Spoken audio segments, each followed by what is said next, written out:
In 1968, a Viet Cong squad leader named Duck learned to hate a sound softer than a rifle shot, quieter than a mortar leaving its tube, barely louder than a man clearing his throat. Artillery gave warning.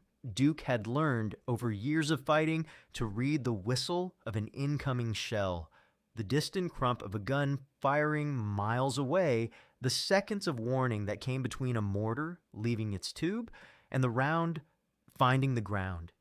That warning was never comfortable, but it was something. It let a man move, duck, find what cover existed in the seconds before the round actually arrived. Artillery, for all its power, followed rules Duke's side had learned to survive. The sound that replaced it did not follow those rules. It came from close range, a soft, almost gentle thump, more cough than explosion, and by the time Duke's ear had even registered it as a threat, the round itself was already in the air, already arcing toward wherever the American who fired it had aimed. There was no whistle. There was no warning crump from some distant battery. There was only the thump, and then, a heartbeat later, an explosion close enough to kill, delivered by a single soldier carrying a weapon barely larger than a shotgun. Duck could not know the official name of the weapon making that sound, or the specific reason American soldiers had given it a nickname built from the very noise it made. He knew only that his side had a name for it too, spoken with a particular, specific dread that outweighed even the fear artillery produced, because artillery at least told you it was coming. This weapon told you nothing at all until it was already too late to matter.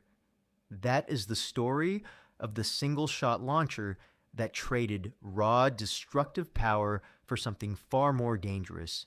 No warning, no delay, and precision aimed by a man close enough to see exactly what he was shooting at. Now let me show you exactly why that trade terrified men who had already learned to live with far bigger guns. If a story like this matters to you, if the men who lived it on both sides deserve to be remembered, a like and a subscribe. Help it reach the people who care. It takes 1 second. These are the stories the history books leave out. Now, to understand why a single-shot weapon smaller than a rifle earned this kind of dread, you first have to understand exactly what it was built to do and the specific gap it was designed to fill.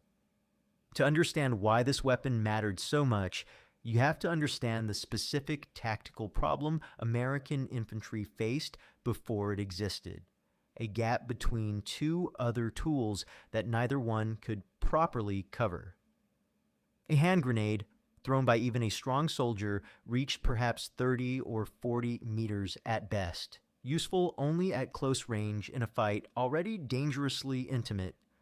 A mortar, at the other end of the scale, could reach targets hundreds of meters distant, but even the lightest mortars carried by infantry units had a minimum effective range well beyond that of a thrown grenade and demanded a crew, setup time, and a level of coordination a single rifleman moving through the jungle could not provide on his own. Between these two tools sat a real and dangerous gap, a stretch of distance too far for a grenade and too close for practical mortar fire, where an infantry squad had no organic way to deliver explosive force at all, beyond the flat, direct fire of rifles. The weapon built to close this gap was designed in the early 1960s specifically to solve exactly this problem. It fired a 40mm grenade from a simple break-action launcher a single soldier could carry and operate alone, using a low-recoil propulsion system that let the weapon throw its round out to several hundred meters without punishing the shoulder of the man firing it. It gave an infantry squad something it had never reliably had before: organic, immediate, explosive firepower, delivered by one man, requiring no radio call, no coordination with a distant battery, no wait for anyone else's permission or availability. Picture the specific tactical problem this solved in a firefight before this weapon existed. A squad pinned down by an enemy position 40 meters out, too far to reach with a thrown grenade, too close and too small a target to justify calling in a mortar mission that would take minutes to arrange and might land as easily on friendly troops as on the enemy. The squad had rifles and rifles alone against a threat that needed something with real, explosive force behind it. This was the exact gap that left infantry squads exposed for years, a stretch of distance where the enemy could operate from cover with real confidence that nothing the squad carried could effectively reach him. This mattered enormously to the men who carried it, and it earned the weapon a nickname among American soldiers that captured exactly what it represented. They called it, informally but with real sincerity, the platoon leader's own artillery. Not because it could match a real artillery, battery's raw destructive power, but because it gave a platoon leader something artillery could never reliably offer. Firepower he controlled completely, available the instant he needed it, with no delay for anyone else's schedule or availability. Now understand the specific mechanical reason this weapon produced the particular disorienting fear Duke's side came to associate with it, because the answer lies in a comparison worth walking through carefully. Artillery, however devastating, operated through a process that gave a trained soldier real, if brief, warning before a round actually arrived. A call for fire had to be made, relayed, and processed. A gun, often miles away, had to load, aim, and fire. The shell itself, traveling a long arc through the air, produced an audible whistle in its final seconds of flight, a sound experienced soldiers on Duke's side had learned to recognize and react to, however imperfectly. None of this made artillery survivable in any comfortable sense, but it gave the men on the receiving end something, however small, to work with. This weapon offered none of that. There was no call for fire to intercept or anticipate, because the decision to fire lived entirely inside the mind of one soldier, close enough to see his target directly, acting in the same instant he decided to act. There was no long whistling arc through the air, because the weapon's flight time, at the ranges it was typically used, compressed the gap between the soft thump of firing and the explosion itself into a span of seconds too short for meaningful reaction. A man who heard artillery had time, however brief, to move. A man who heard this weapon fire had already, in most cases, lost whatever window existed to do anything about it at all.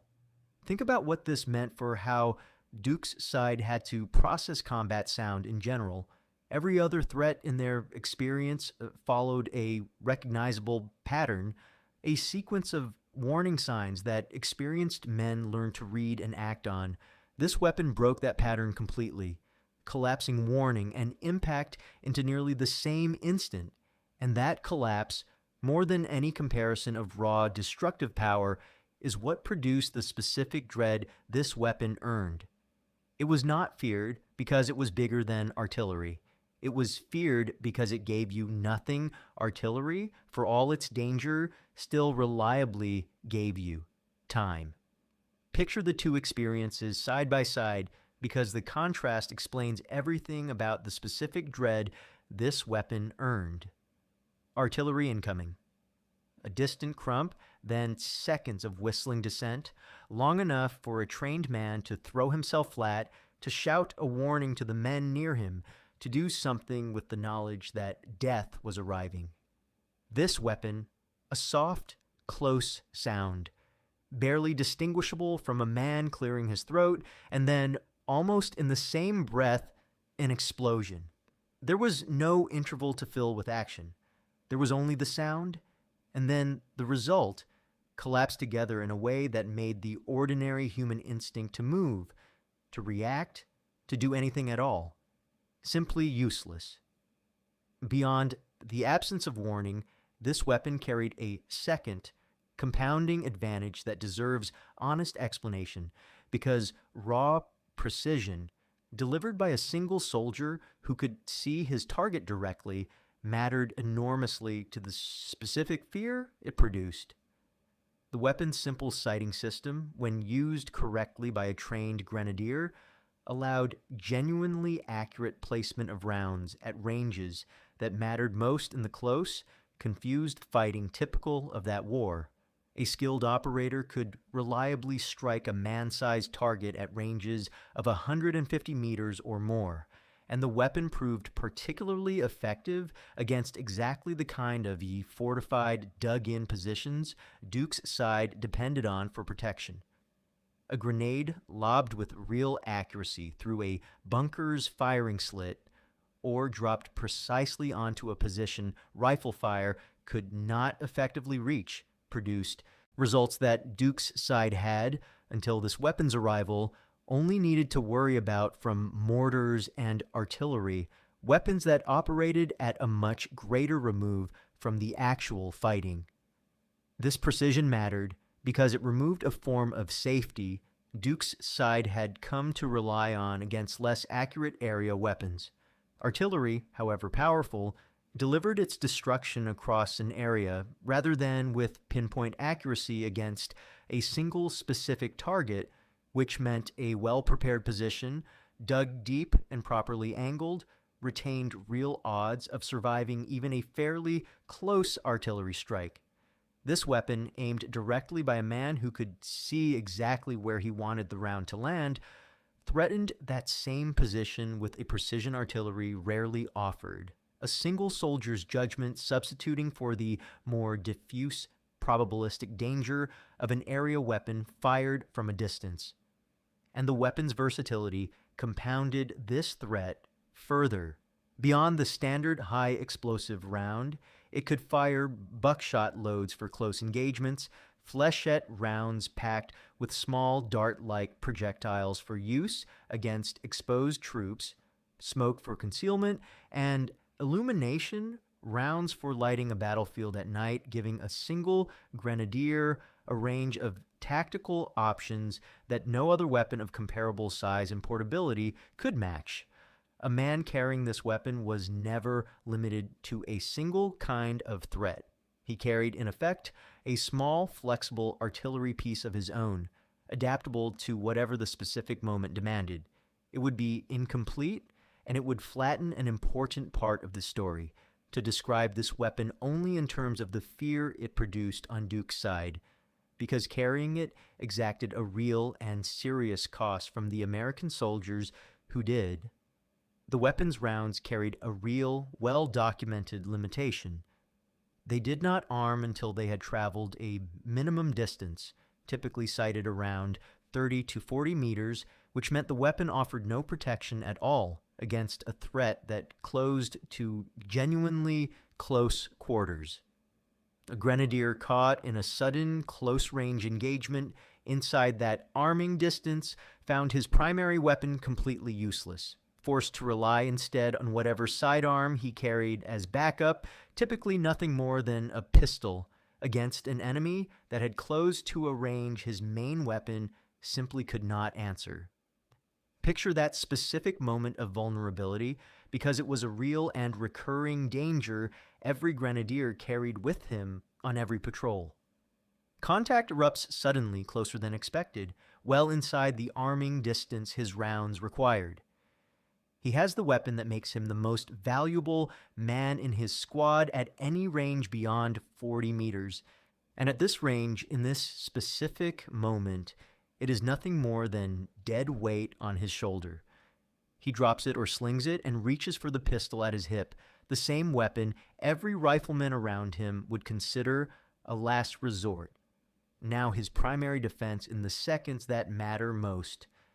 This vulnerability, combined with the weapon's obvious value, made the men who carried it into specific, deliberately prioritized targets.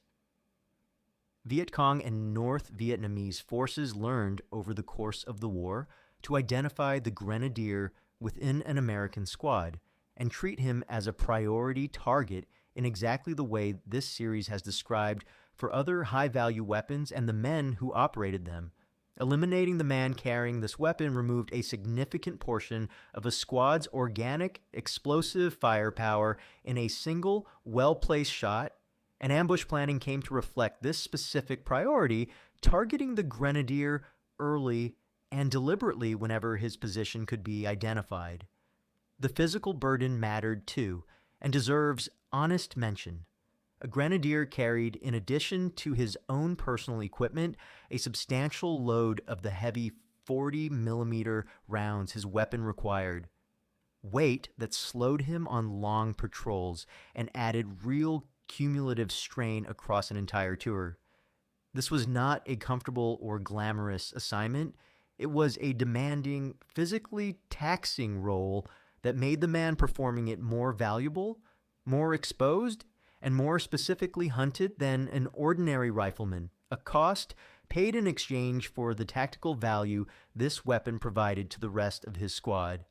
Understanding the full weight of this weapon's threat requires understanding how Duke's side actually adapted to it, because the fear this story has described did not simply sit unanswered. It produced real, deliberate countermeasures built through hard experience. Once a unit understood that a specific American soldier carried this weapon, that man became a priority target for exactly the reasons already described, and Duke's side developed real tactical discipline around identifying and eliminating grenadiers early in any engagement where they could be spotted. This required patience and specific attention, watching for the particular silhouette and equipment load that distinguished a grenadier from an ordinary rifleman, and directing fire accordingly the moment contact began, rather than treating every American soldier as an equally valuable target. Positions were also adapted over time, specifically with this weapon's precision in mind. Bunkers and fighting positions were built with narrower, more carefully angled firing slits, reducing the target and this weapon's accurate, arcing fire could exploit, even as those same narrow slits made positions somewhat more restrictive for the men fighting from inside them.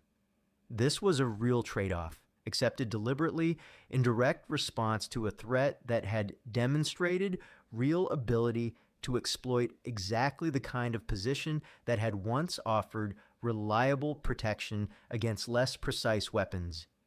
Picture the actual work of rebuilding a firing position around this new threat, because it demanded real, careful labor from men who had already built positions they believed were finished. A slit widened for a comfortable field of fire had to be narrowed again, angled more sharply, sacrificing visibility for protection against a weapon that could drop around precisely through any opening large enough to see through. Men who had once felt reasonably safe inside these positions now understood that safety depended on making their own vision worse, a genuine and uncomfortable trade that every position along a contested line eventually had to make. This honest accounting matters because it keeps the story from reading as one-sided American technological dominance meeting a passive, unresponsive enemy. Duke's side understood this weapon's specific danger clearly, and it built genuine, effective countermeasures around that understanding, targeting the man rather than trying to counter the weapon's mechanics directly, and adapting positions specifically to reduce its accuracy advantage. The fear this weapon produced was real, and so was the adaptive, intelligent response it eventually received. Duck survived the war, and in the years afterward, he thought often about the specific, quiet dread that single soft thump had come to represent, and about what it had actually taught him regarding the nature of fear itself in combat. He came to understand with time that the weapon's raw destructive power had never been the true source of his fear.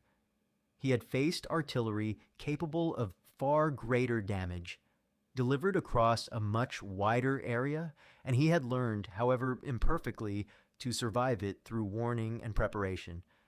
What this weapon had actually taken from him was something more fundamental than survivable damage. It had taken the small, precious margin of warning that let a frightened man do something, anything, in the seconds before danger arrived, and the loss of that margin had produced a fear artillery, for all its power, had never quite managed to match. He thought, too, about the specific soldiers who carried this weapon, the men his side had learned to target first in any engagement where they could be identified. He came to respect, in a complicated way, exactly what those men had accepted in exchange for the capability they carried. They walked into every engagement as a marked target, carrying a weapon that offered them no protection at all at close range, weighed down by ammunition that slowed them on every patrol in exchange for the ability to give their squad a kind of firepower no ordinary rifleman could provide. That was not a comfortable trade, and Duck understood, better than most, exactly how dangerous that trade had made the men who accepted it, and he came, eventually, to a broader understanding of what this weapon's specific fear actually revealed about combat more generally. The most dangerous threats were rarely the ones that simply hit hardest. They were the ones that removed your ability to react at all, collapsing the gap between danger and impact until preparation itself became impossible, regardless of how much raw power the weapon actually carried, compared to something larger and more conventionally destructive. He carried this understanding into a conversation, years later, with a grandchild who had asked him, with the plain curiosity children bring to old wars, what had frightened him most. The boy expected, Duck could tell, an answer built around scale, the biggest gun, the largest bomb, the most overwhelming firepower he had faced. Duke surprised the boy, and in some ways surprised himself, by describing instead a sound barely louder than a cough, and trying to explain why that small, quiet thing had frightened him more than explosions he had felt in his own chest from half a mile away. The boy listened, uncertain at first, and then, slowly, began to understand exactly the point Duke was trying to make. Here is what Duke finally understood about the soft thump that frightened him more than artillery ever had, and why that fear made sense once you understood what the weapon had actually taken from him. Artillery, for all its destructive power, followed a process that gave even a frightened man something to work with. A call made, a gun fired somewhere distant, a shell whistling through its final seconds of flight, warning enough, however brief, to move, to duck, to do something other than simply wait. This weapon offered none of that. It compressed the entire sequence from decision to impact into a span too short for meaningful reaction, delivered by a single soldier close enough to see exactly what he was aiming at, with an accuracy no area weapon fired from a distance could reliably match. That is the real meaning behind the specific dread this weapon produced, and it reaches well past one soft sound in one long war. The most feared threats are rarely the ones that simply carry the most raw power. They are the ones that remove the small human margin of reaction time that lets even the most frightened person do something in the moment danger arrives. Artillery was powerful, and Duke had learned, at real cost, how to survive it. This weapon was not more powerful. It was simply faster, quieter, and more precise than anything Duke's side had learned to prepare for. And that combination, more than any comparison of raw, destructive output, is what made a soft thump more frightening than the roar of a distant gun. Duke learned to hate that sound because it gave him nothing else to hate first. No whistle, no warning crump, no seconds of grace before the round found its mark. That is why the Viet Cong called the M79 the Thumper and feared it more than artillery. Not because it could destroy more, because it destroyed the one thing artillery, for all its danger, had always still allowed: the chance, however small, to see it coming. Now you know why. Thank you for staying with the story all the way to the end. These are the histories worth keeping, not just the famous battles with their famous names, but the small, portable weapons that changed what fear itself felt like on the ground, on both sides of that long war. If it meant something to you, it like genuinely helps. It tells the algorithm that this kind of history matters, and it helps these videos find the people who care about them. If you're not subscribed yet, now is a good time. Hit subscribe and the bell so you never miss a new one. I would love to know where you are watching from today, and if someone in your family served in Vietnam, a grenadier, a rifleman, anyone in any unit, tell me about them in the comments.